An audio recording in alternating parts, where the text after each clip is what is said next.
অন্নপূর্ণা আরাধনা রামকৃষ্ণপুরের চক্রবর্তী পরিবারে। সংবাদ সোমনাথ খাঁ, চিত্রগ্রহণ ওঙ্কার নাথ।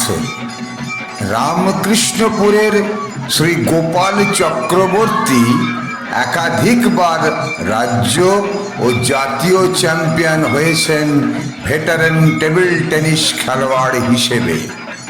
পূর্বপুরুষ থেকে পরম্পরা বজায় রেখে নিয়মনিষ্ঠতায় পৌরোহিত্যের পেশায় নিযুক্ত এক বরিষ্ঠজন।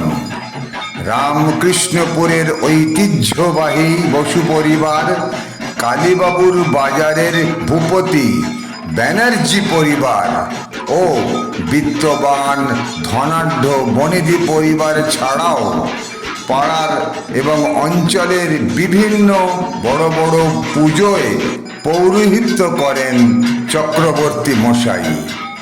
মধ্য হাওড়ায় নিজের আবাসে বিগত ৩৪ বছর ধরে চলেছে মা অন্নপূর্ণার আরাধনা। মায়ের পূজার্চনা ও আরতির কিছু বিশেষ মুহূর্ত দেখুন শেষ পর্যন্ত।